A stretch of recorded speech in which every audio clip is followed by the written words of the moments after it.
Hey everyone.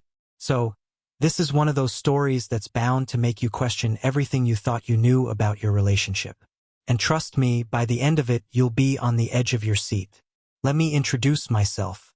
My name is Mark, and I'm a 34-year-old software developer living in a small, quiet town just outside of Atlanta. I've been married to Julie for nearly 7 years. She's 32, smart, funny, and incredibly supportive. Or at least, that's who I thought she was. We have a nice little life together. We bought a house in the suburbs about 4 years ago. A cozy place with a big backyard and a white picket fence. I even have a dog, Max, who I absolutely adore. Life was good, you know? Routine but good. Julie works at a marketing firm downtown, and her job is one of those that keeps her busy. She's always got projects, meetings, and deadlines. I completely understood when she'd come home late a few nights a week. I mean, that's the hustle, right? I worked from home, so I had the flexibility to handle things around the house. Grocery shopping, cooking dinner, all that. I thought we had a great balance. I trusted her. We were happy, or so I thought. Here's the kicker. Everything changed on what seemed like a normal Tuesday night. Julie had come home late, which wasn't unusual, but something felt off. Her usual energy was gone. Normally, she'd walk through the door with a smile, ready to tell me about her day. But that night, she just walked in, put her bag down, and went straight to the bedroom.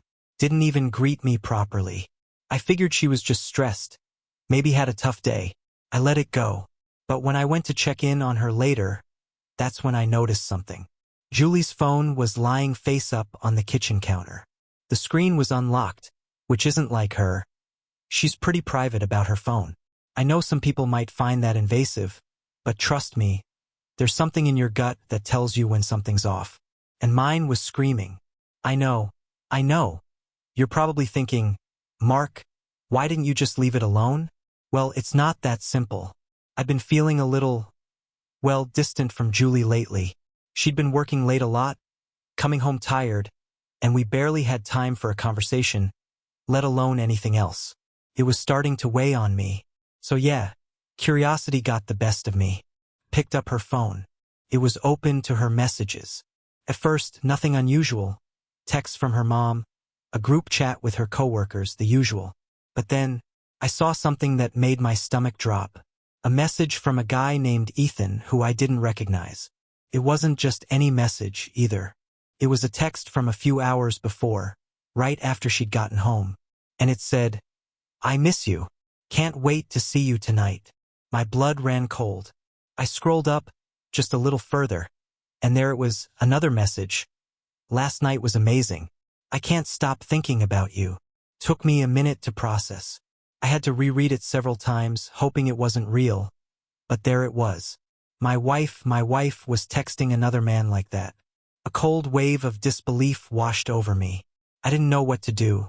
I wanted to confront her immediately, but I couldn't, not yet. My mind was racing with 1,000 thoughts. Was this just some flirtation? Maybe it was nothing serious? Or was it something more? I had to know more. I tried to breathe, to think logically. I had to approach this carefully. But then, a deeper thought hit me. Who the hell was Ethan? I grabbed Julie's phone again, this time opening the contact information. That's when I saw it. Ethan Marketing.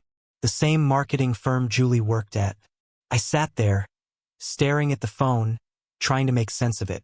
Could he be a colleague? But the messages didn't feel professional at all. The tone. It was personal. And that's when it really hit me. Something wasn't right. I had to know the truth. The next few days were a blur. I didn't confront Julie right away. I decided to watch, to observe. I was on edge the entire time, noticing the little things, her late nights, the way she kept her phone with her even more than usual, the subtle smile she'd get when she'd check her messages.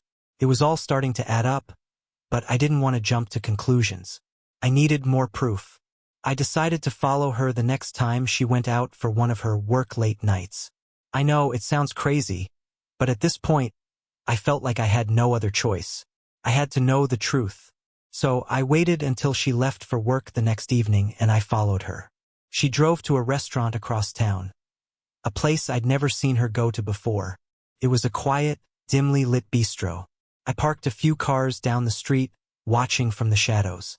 Julie sat down at a table, and moments later, Ethan walked in. He was tall, with dark hair, dressed casually in a black button-up shirt. They exchanged a warm hug. My heart dropped. They sat down together, and my stomach churned as I watched them, laughing, smiling, leaning in a little too close to each other. They were talking, but I couldn't hear their conversation from where I was. All I could see were the gestures, the way they looked at each other. It wasn't just friendly. I sat there for what felt like hours, just watching. I knew, deep down, what I was witnessing. Julie and Ethan were having an affair. I don't know how long I stayed there, but I finally had enough. I couldn't just sit there anymore. I left the car and drove home, my mind in turmoil. What was I supposed to do now? How was I supposed to face her after seeing all of that? I had so many questions, so many emotions. Anger, betrayal, confusion. I wanted to scream, but I had to stay calm. I couldn't let her see how badly she'd hurt me. That night, when she came home, I acted normal. We ate dinner, talked about her day, nothing out of the ordinary. But inside, I was falling apart. I knew what I had to do. I couldn't keep pretending everything was fine. I couldn't keep living this lie. As she went to bed that night, I lay awake, staring at the ceiling. My mind raced. How was I going to confront her? How could I bring it up without losing my mind? That's where we're going to pause for now. Trust me, this story is far from over, and what happens next will shock you. If you're feeling as stunned as I was when I found out, make sure to hit that subscribe button so you don't miss the next part of this jaw-dropping tale. Let me know what you think in the comments below, and don't forget to share the story with anyone who's been through something similar. The next day, I could barely bring myself to look at Julie. Every time I saw her, all I could think about was her laughing with Ethan, holding him close in that bistro. I couldn't shake the images from my mind. She'd betrayed me, not just physically but emotionally. It wasn't just about the affair. It was the fact that she had kept it hidden for so long, thinking I wouldn't notice. Julie, on the other hand, seemed to think everything was fine. She didn't know that I knew. She didn't know that I had seen it all with my own eyes. She had no idea what was coming. And to be honest, I wasn't sure how I was going to handle it either. Should I confront her now? Or should I gather more evidence to make sure I had a rock-solid case? I spent the next few days in a daze, trying to keep up with work while my mind kept drifting back to what I had discovered. Julie would come home, and I'd try to act like everything was fine, but the weight of the secret was crushing me. We would sit at the dinner table, talking about our day, but all I could hear was the distant echo of her laughter with Ethan. I hated myself for not being able to stop thinking about it, for not being able to just confront her. But deep down, I knew it wasn't that simple. This wasn't just about a fling or a one-time mistake. No, this was something deeper.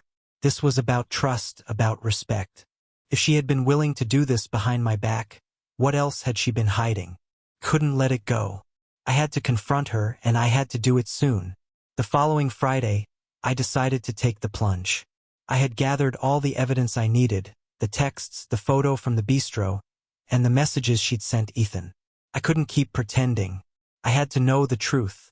That evening, Julie came home later than usual. She walked through the door, and I was already sitting at the kitchen table, phone in hand. She looked at me, her smile faltering just a little when she saw the serious expression on my face. "Hey, you all right?" she asked, her voice tentative. I didn't answer immediately. I just stared at her, my hands gripping the phone tightly. I had to do this. I had to confront her head-on. "Julie," I said slowly, my voice steady but laced with an edge of anger. "We need to talk." Her face immediately shifted. The tension in the room was palpable. She stood there for a moment, unsure of what I was about to say. She could feel it too. She knew something was wrong. "What's going on?" she asked, her voice sounding almost defensive now. I didn't waste any more time. I pulled out my phone and slid it across the table toward her. "Who's Ethan?" I asked simply. She froze, her eyes going wide for a split second before she quickly recovered, trying to mask her panic with a forced smile. "Ethan? What do you mean?" He's just a colleague from work. I didn't buy it. I had already seen enough. Don't lie to me, Julie. You've been texting him, talking to him like he's something more than just a colleague. I saw it all. The messages, the way you talk to him like you're more than friends. Julie's face went pale as the truth began to sink in. She stumbled for words, trying to defend herself, but the guilt was written all over her face. I didn't need her to say anything else. The silence between us was enough. She started, but her voice faltered. She took a deep breath, trying to steady herself. Mark, it's not what you think. It was just a fling. I cut her off. A one-time thing? Is that how you're going to explain it to me? She looked away, avoiding my gaze. She couldn't even look me in the eye anymore. It was like she knew, deep down, that everything she said from here on out would only make things worse. I never meant for this to happen, she said quietly. It's just, things haven't been the same between us for a while. I was lonely, Mark. Lonely? Lonely. That was her excuse? I couldn't believe what I was hearing. The anger in me was growing by the second, and I could feel it boiling over. So what? You thought it was okay to betray me? To go behind my back and cheat on me because you were lonely? I spat the words out, unable to control the rage anymore. Do you even understand what this does to me? What this does to us? Julie looked like she was about to say something, but the words caught in her throat. Her eyes filled with tears, and she looked at me, desperate to make things right. But I wasn't having it. Not this time. Mark, I'm sorry. I am, she whispered, her voice shaky. But it wasn't just about him. I've been so unhappy lately. The distance between us, the way things have been going. I just didn't know what else to do. That hit me harder than anything else. The distance between us. Was that really her excuse? It wasn't about a lack of communication or the fact that I was busy at work, trying to provide for us.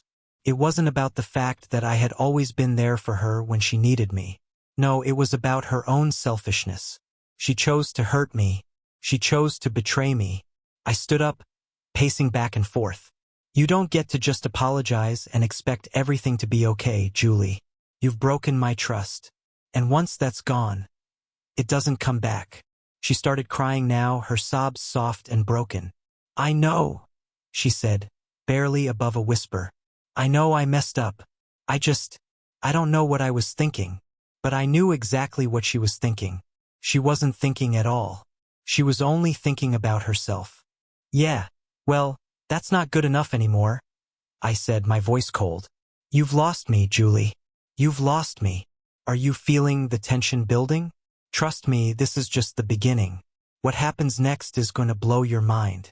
So, make sure to hit that subscribe button, like the video, and share it with anyone you think needs to hear this story. Drop your thoughts in the comments below, and let me know what you would do if you were in my shoes. After I told Julie everything I needed to say, the silence in the room was deafening. Julie's sobs filled the air, but I couldn't bring myself to feel sorry for her anymore. She had shattered everything. The woman I thought I knew was gone, replaced by someone who had chosen to betray me. I wasn't sure if I could ever forgive her for that. The next few days were hard. Julie tried everything she could to make me see things her way. She'd come to me with apologies, but they felt hollow. She'd say, Mark, I made a huge mistake, but I still love you. I swear I'll fix this. I'll make it right. But the truth was, I couldn't hear her words anymore. Every apology, every tear felt like manipulation. I had given her so many chances, and each time, she let me down. I could barely even look at her. And each time I did, all I could see was her laughing with Ethan, her betrayer. That image burned in my mind like a scar I couldn't erase. I didn't know what to do next. I kept thinking about how things used to be, how I thought we were happy. But nothing about our marriage felt real anymore. I spent the next couple of weeks in a daze. I didn't want to be around Julie, but I still had to live with her. I tried to keep busy, but I was sinking deeper into my own head. My thoughts were constantly on the affair. Julie, the woman I had trusted for years, had broken that trust in the worst way possible. I had to make a choice. Stay and try to work things out or leave and start over. One night, after another argument where Julie claimed she was sorry and promised things would change, I couldn't take it anymore. She had no idea that I was already way past the point of reconciliation. The emotional damage she had caused was too much for me to handle. She had shattered my image of what our relationship was, and it was too late to fix it. I finally made up my mind. I couldn't continue pretending everything was fine, and I couldn't stay in a marriage that had been built on lies. I called a lawyer the next day and began the process of separating. I also took the first step toward filing for divorce. As I sat in the lawyer's office, the reality hit me like a ton of bricks. This wasn't just about ending a marriage. It was about reclaiming my life. I had to do what was right for me, and if that meant walking away from Julie, then that's what I had to do. But of course, nothing is that simple. Julie wasn't about to let go without a fight. The first confrontation came a few days later. Julie had been acting like nothing was wrong, trying to convince me that everything could be fixed. But deep down, I knew the damage was irreparable. As I stood in the living room, she cornered me, her face full of desperation. "Mark, please," she started, her voice trembling. "Don't do this. We can fix things. I'll do whatever it takes." She reached for my hand, but I pulled away. "You've already done enough," I said, my voice steady but cold. "You've already broken me.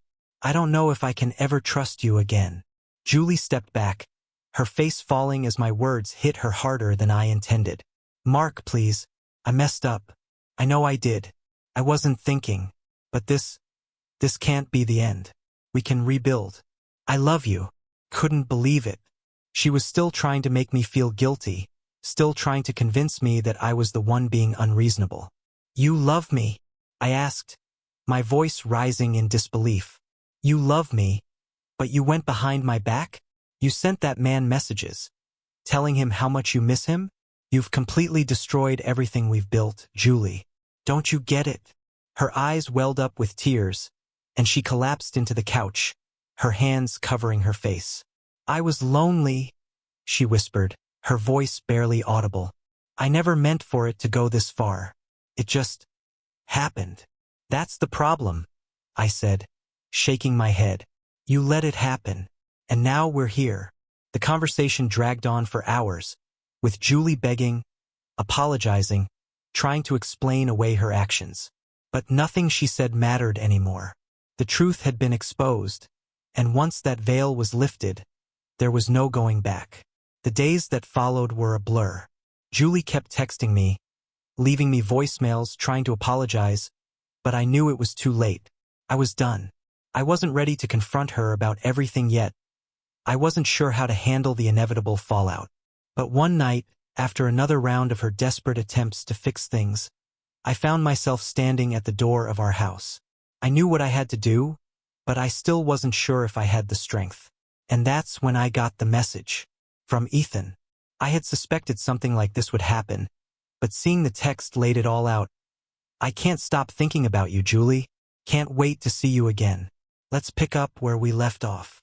The message hit me like a punch in the gut.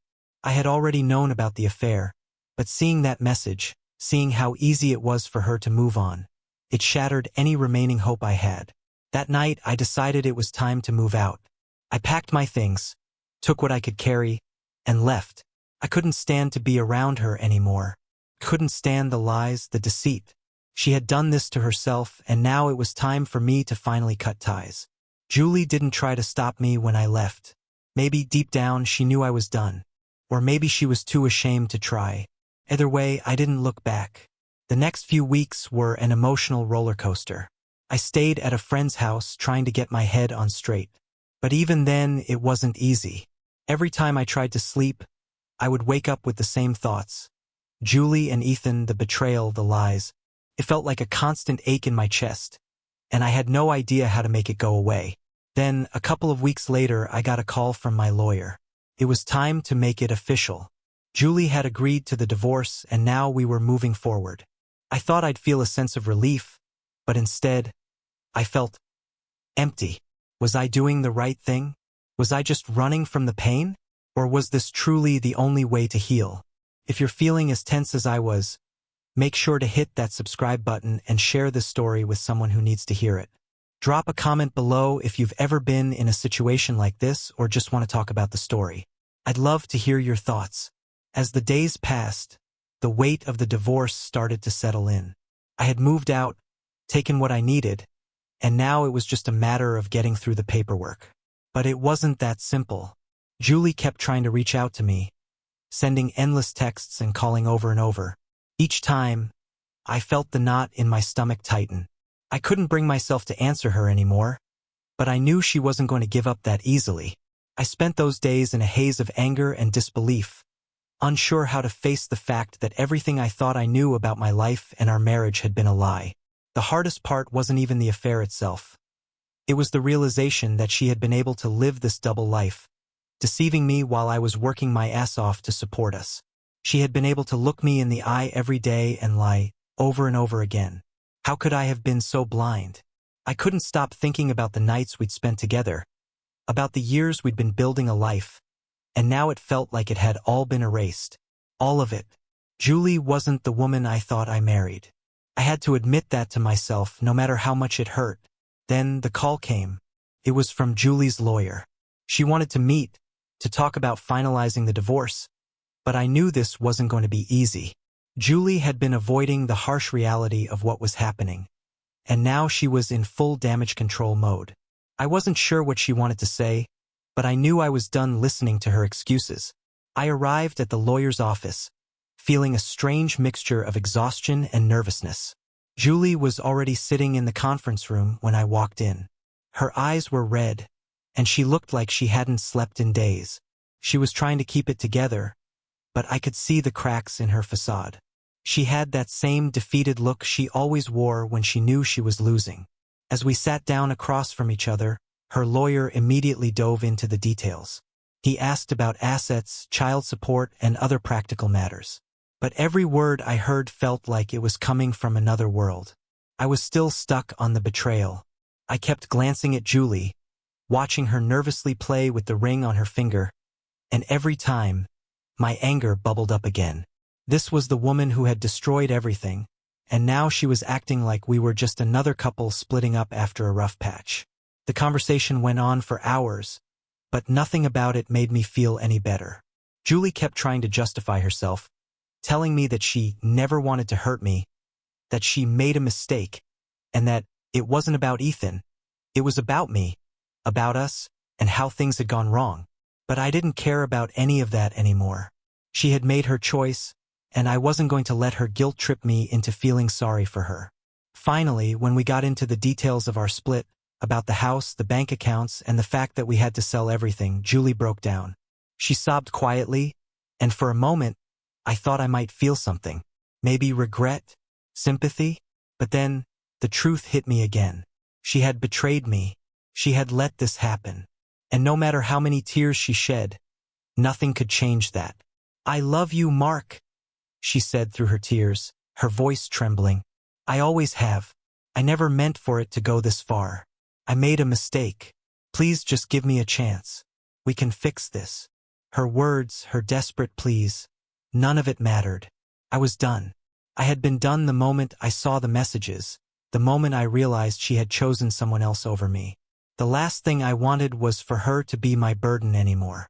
"Julie, we're done," I said, my voice firm, despite the turmoil inside. "I don't want to hear any more of this. It's too late. You've broken me. You've broken this. I'm not going back." She looked at me like I had just slapped her. Her face crumpled in disbelief, and for a moment, I thought she might try to argue, to beg me to stay. But she didn't. Instead, she just sat there, looking utterly defeated. "Please," she whispered again, but it was too late. The lawyer looked between us, sensing the finality in the air, and quickly suggested that we should adjourn. There was nothing more to discuss. I stood up, and without a word, I walked out of the room, leaving Julie behind. The door closed with a quiet thud behind me, and for the first time in weeks, I felt a small sense of relief. But that relief didn't last. As I walked to my car, I found myself fighting back tears. How had it come to this? How had everything I worked for, everything I believed in, been ripped apart so easily? Was I just that easy to fool? That night I barely slept. I tossed and turned, my mind replaying every moment with Julie. Our wedding, our life together, all of it was a lie. I couldn't shake the feeling that I was being suffocated by it all.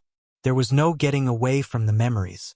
The next morning, as I prepared to meet with my lawyer again to sign the final divorce papers, I received a text message from Julie. It read, "Mark, I made a mistake. Please don't do this.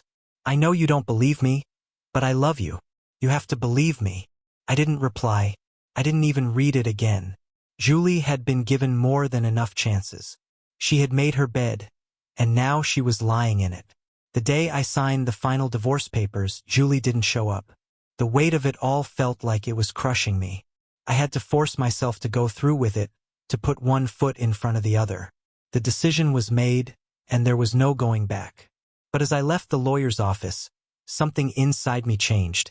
I was done being the victim. I wasn't going to be the one left broken. Julie had done enough damage. It was my turn to take control. I would rebuild, no matter how hard it was. I started looking into moving into a new place, signing up for new activities, trying to get my life back on track. I knew it would take time, but I was determined to do it. That night, as I sat in my small apartment with a glass of whiskey, I felt like a weight had been lifted. It wasn't just the divorce that gave me this sense of freedom. It was the fact that I had made the choice to move on. The hardest part of all of this was finally accepting that Julie wasn't the person I thought she was. But once I did, it was like a light had clicked on. I was free. I was going to be okay. Feeling the tension? The story is about to reach its most intense point yet. Make sure to hit that subscribe button, leave a like, and comment below on what you would do in this situation. Let's keep the conversation going. It's funny how one day everything can feel normal, like you're just going through the motions, and then suddenly, it all crumbles around you. That's exactly what happened in the weeks following the final divorce papers. Julie had tried everything, from sending heartfelt apologies to making empty promises about changing. But each time, I couldn't shake the image of her with Ethan, and I realized that the woman I had loved, the one I thought I knew, was gone. I moved into a new place. It was smaller than the house Julie and I had shared, but it felt like a fresh start. No more reminders of her betrayal, no more pretending everything was fine. I started going out with friends, reconnected with some old buddies from high school, and even began seeing a therapist to help me process everything. But no matter how much I tried to bury myself in work, friends, or distractions, there was always one thing on my mind. What was next? Julie, of course, didn't make it easy. The day after I moved out, she sent me another text. "You left me. I thought we were stronger than this, Mark. You were my whole world." Part of me wanted to reply, to try to explain, but I knew better. It would just lead to more of the same. The lies, the manipulation, the endless attempts to make me feel like the bad guy. I was done. But then came the call. The call that would change everything. I had been sitting in my apartment, getting ready for a quiet evening when my phone rang. It was an unknown number, but something told me I needed to answer. "Mark." It was Julie. Her voice was shaky, like she'd been crying. "We need to talk." I felt a tight knot in my chest. "Julie, we've been through this. There's nothing to talk about. Please just hear me out. I've been seeing someone," she said quickly, the words tumbling out as if they were too much to hold in. "It's not what you think. He's different. I'm sorry." My mind raced. I couldn't believe what I was hearing. She had cheated on me, confessed, and yet she was calling me to talk about it again? "Julie, you're still seeing him?" I couldn't keep the disbelief out of my voice. "After everything? After all the lies?" "I know," she said softly, as if the weight of her own actions were finally sinking in. "But I don't know what to do anymore. I'm a mess. I want to fix this. I want you back." I had heard enough. I wasn't going to fall for her games again. "No," I said firmly. "You can't fix this. I can't fix this. You've broken everything, Julie. You chose him. You didn't choose me. I'm done." I ended the call without another word, feeling the heavy weight lift from my shoulders.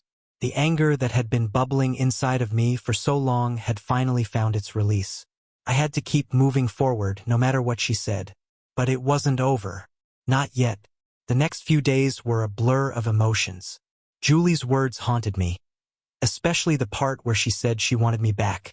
It felt like she was playing with my head again, pulling me back into her web, just when I thought I had broken free.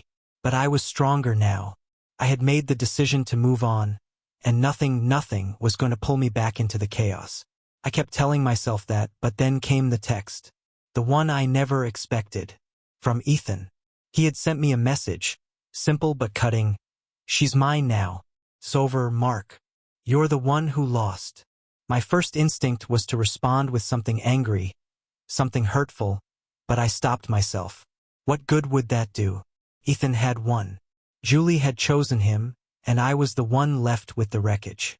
It stung, but at that moment, I knew I had to accept it. I had to move forward. But Julie wasn't giving up that easily. The next confrontation came out of nowhere. I was at a bar with a friend, trying to relax for the first time in what felt like forever, when I saw Julie walking toward me. She was alone, and her face was pale, eyes red as if she hadn't slept in days. I didn't expect to feel anything, but when I saw her, the anger and pain from everything we'd gone through hit me all over again. She stood there for a second, just looking at me, like she was waiting for me to say something. "I didn't think I'd see you here," I said, my voice cold. Julie took a deep breath, her voice shaky. "Mark, I need to apologize. I'm not asking for you to forgive me, but I need you to understand something." I didn't know what she was about to say, but I already knew it wouldn't change anything. "I don't care what you say, Julie," I said, cutting her off. "You made your choice. I'm not your backup plan, and I'm not going to sit here and listen to you act like none of this matters." Her eyes welled up with tears, and she looked at me with desperation. "Please just hear me out. I'm sorry for everything, but I want you back. We can work this out." For a moment, it felt like I was drowning in her words. The memories of our good times, our shared history, flooded back. But just as quickly, that feeling was replaced with the cold, hard truth. It was too late. "I'm done, Julie. It's over," I said, standing up to leave. Julie reached out to grab my arm, but I shook her off. "I'm done," I repeated, more firmly this time. "Go be with him. I'm not going to be your second choice anymore." I turned and walked away, feeling the weight of the decision finally sink in. I had let go, and it felt right. I didn't expect her to follow me, but she did. "Mark," she called out, her voice breaking. "Please don't do this. Don't let me lose you." I stopped for a moment, standing at the door of the bar. I knew what I had to do, but hearing her voice, seeing the woman I once loved begging for another chance, it felt like a final test. I could have turned around, I could have listened to her, but I wasn't that person anymore. I took a deep breath and turned around. "Goodbye, Julie," I said, my voice steady. "Goodbye." And this time I walked away for good. That's the kind of situation that leaves you questioning everything. What would you do? Let me know in the comments below. Don't forget to hit that subscribe button so you don't miss any of the upcoming twists and turns in this story. The days after that confrontation with Julie were a blur of exhaustion and relief, mixed with a strange sense of finality. I had made the decision. I had walked away from the chaos she had left behind. For once, I was the one in control, not her. But the battle was far from over. Julie wasn't going to give up without a fight. I knew it would take time for her to accept that I was truly done. But there was something in her eyes that night at the bar. Something frantic, desperate. She wasn't finished with me yet, and that thought nagged at the back of my mind. Then came the email. A single, simple message that would push me to the edge. "I'm pregnant, and it's yours. This is not over. Not yet. We need to talk." I felt the room spin as I read the words. "Pregnant? It's yours?" The words felt like a punch to my gut, knocking the wind out of me. For a second, I froze. I stared at the screen, trying to process the implications. My mind raced. Was this some twisted final attempt to manipulate me? To make me feel guilty? Or was it real? I slammed my phone down onto the kitchen counter and ran a hand through my hair. I couldn't focus. Every emotion I had felt over the last few months, anger, betrayal, hurt, seemed to come crashing down on me all at once. The truth was, I didn't know what to believe anymore. I couldn't just take her word for it. After everything she had done, why should I trust her now? But at the same time, what if she was telling the truth? I thought about calling my lawyer, about getting a paternity test, but Julie had already said she wouldn't agree to it. That was one battle I wasn't sure I was ready to fight yet. I spent the next few days trying to push it all out of my mind. I buried myself in work, trying to escape the storm that was still raging inside me. But no matter how hard I tried, Julie's message wouldn't leave me. And then it happened. I came home one night after a long day, exhausted and drained, only to find Julie standing in my doorway. She looked the same as she had all those months ago, teary-eyed, desperate and pleading. "Mark," she said softly, her voice trembling. "We need to talk." I didn't want to hear it. I didn't want to do this anymore. I had made my decision. But as she stood there, I could see the strain in her face, the rawness of her emotions. And despite everything, a part of me wanted to know what she had to say. "Fine," I said, stepping aside to let her in. "But make it quick." She sat down on the couch, wringing her hands nervously. I've been thinking about everything, and I know I messed up. I don't know how to make it right, Mark, but I want to. I need you to understand." I stood across the room, arms crossed, trying to maintain my composure. "You want me to understand?" I scoffed. "After everything you've done? You've lied to me, betrayed me, and now you're asking for understanding." Her eyes filled with tears as she lowered her head, avoiding my gaze. "I'm sorry. I didn't know what I was doing. I was lonely. I didn't think I could do this without you. But now I realize everything I've lost. I want you back, Mark." Her words hit me like a brick. She wasn't asking for forgiveness. No, she was begging for me to fall back into her arms, to believe that somehow we could fix this mess she had made. But that wasn't going to happen. Not anymore. "I can't," I said, my voice shaking with anger. "I can't go back to you, Julie. You've ruined everything. I can't trust you anymore, not after what you did." Julie's face twisted in pain, and she reached out, trying to grab my hand. "Please don't say that. I love you. I made a mistake, but I'm so sorry. I need you to believe me." I yanked my hand away from hers. "You don't get it, do you? I'm not the one who needs to believe you anymore. You're the one who needs to believe that this is over. We are done." For a long moment we just stood there, locked in a tense silence. Julie looked at me, her eyes desperate, but there was nothing left to say. I had made my choice. There was no going back. "I've been trying to fix things, but I don't know how anymore," she whispered, her voice small. "You've made it clear. You've walked away." I took a deep breath, feeling the weight of the last few months in my chest. "And I'm not coming back." Julie stood up and walked to the door. Before she left, she turned back to face me. "I'll always love you, Mark. I'll always regret what I did." I nodded, feeling nothing. "Goodbye, Julie." The door closed softly behind her, and for a moment, I just stood there, staring at the empty space where she had been. I was free, but it didn't feel like it. It felt like I was holding on to the last remnants of something I couldn't fix. That night, I sat in silence, staring out the window of my apartment, trying to wrap my head around the mess my life had become. Julie was gone, but the hole she had left behind wasn't going to be filled that easily. I thought about the email she had sent me, about the possibility that the baby might be mine. My heart pounded in my chest. It wasn't just the betrayal anymore, it was the uncertainty. What if the child was mine? What if everything she had said was true? The next day I made the call. The plot thickens, doesn't it? What will Mark do next? Will he face the truth? Or will his past come back to haunt him? Don't forget to hit that like button and subscribe for more twists and turns. As I sat there in my apartment, the weight of everything that had happened started to settle in. Julie's call, her desperate plea, and the following weeks where everything seemed to spiral into chaos. I had walked away, but somehow, it still felt like I was tethered to her, to the past. It wasn't just the emotional toll. There were bigger questions now, ones I couldn't ignore. The truth about the baby, the paternity test, and the final resolution. That was what was hanging over me. But I had to do it. I couldn't go back, and I couldn't allow myself to be dragged back into the mess she had created. The stakes were too high, and it wasn't just about me anymore. It was about my peace, my future, and, as I would come to learn, the future of the life I was trying to build. It had been a couple of days since I decided to take the next step. I called the lawyer, arranged for the paternity test, and asked Julie once again to meet me. This time, I wouldn't be the one running away. I was done with that. This time, I would face the consequences, no matter how they turned out.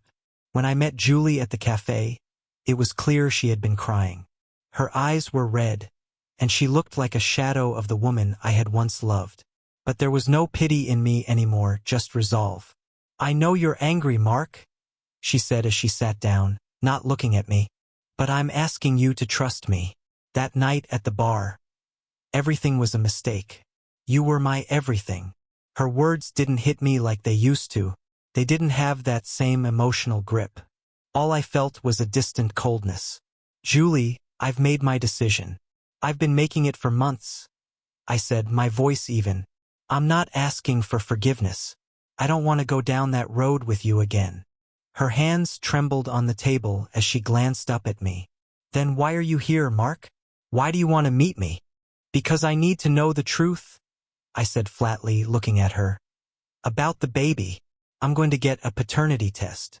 The silence between us was thick. I could see the flicker of panic in her eyes, but she quickly masked it with a deep breath. "Fine," she said, her voice tight. "If it'll help you move on, then let's do it." I nodded. It wasn't for me anymore. It was for the closure I needed. For the finality of this chapter.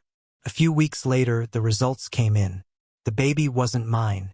That simple fact. Despite everything I had been through, all the pain, all the uncertainty, it didn't sting as much as I thought it would. In fact, there was a strange sense of relief that washed over me. It was over. Julie had lied about that too. But it wasn't just the truth of the paternity that set me free. It was the final closure. The last piece of the puzzle that allowed me to move forward, to stop questioning myself, and to finally start rebuilding my life without her shadow looming over me. As time passed, things began to feel a little more normal. I kept working, kept pushing myself forward. I didn't need to make any grand gestures to prove to myself that I was over the past. I knew I was. I was finally free of the toxic relationship that had held me in its grip for so long. Julie eventually moved on as expected. She had tried to contact me a couple more times, but I didn't respond. I didn't want to engage with her, not anymore. I wanted to keep my distance, for my own sake. It was hard at first. When you've been married to someone for years, it's not just the person you miss. It's the life, the routine, the plans you had together. And even though I knew it was the right choice, there were still moments of doubt. But those moments became fewer and farther apart, and eventually, I could look at my life without feeling that old weight. Then came the breakthrough. I met someone new, Rachel. She was different. She didn't have the baggage of my past, and I didn't have to pretend to be someone I wasn't. We were both older, wiser, and had our own stories. But she made me feel something I hadn't felt in a long time, hope. Our relationship was simple at first. Dinner dates, long conversations, no pressure. I didn't want to rush anything, especially after everything that had happened. But it felt good, felt real. One night, as we were sitting on her couch, Rachel turned to me, her face thoughtful. "Mark," she said softly, "I can see it in your eyes. You've been through a lot. You're carrying some heavy stuff." I didn't know how to respond at first. I hadn't been with anyone new since Julie, and the idea of letting someone see the scars, the damage, felt foreign. But Rachel's gentle understanding made me feel like maybe it was okay. "I've been through a lot," I said quietly, finally letting my guard down. "But I'm not the same person anymore. I've learned from it, and I'm starting over." She smiled, her eyes full of compassion. "Good. Because you deserve better. And in that moment I realized she was right. I did deserve better. The story wasn't just about revenge. It wasn't about getting back at Julie for all she had done. No, this story was about reclaiming myself. About moving on. About learning that I didn't need her to define who I was or who I would become. Julie had made her choices, but those choices didn't have to ruin my life. I had the power to let go, to choose my own path. And that's what I did. The road wasn't easy, but it was worth it. I learned that sometimes the hardest part of moving on isn't letting go of the other person. It's letting go of the version of yourself that you thought you were. The person who let someone else control their happiness. But here's the thing, life goes on. And while I'll never forget what happened, I'm not going to let it define me anymore. I'm starting fresh. And this time I'm doing it for me. If you've been through something like this, you know how hard it is to move on. But trust me, you can do it. You don't have to be trapped in the past. Let go of the pain, take control of your future, and rebuild. It might take time, but you'll get there. Thanks for watching, and if you like the story, don't forget to hit that subscribe button. Leave your thoughts and comments below. I'd love to hear from you. Stay strong, and I'll see you in the next one.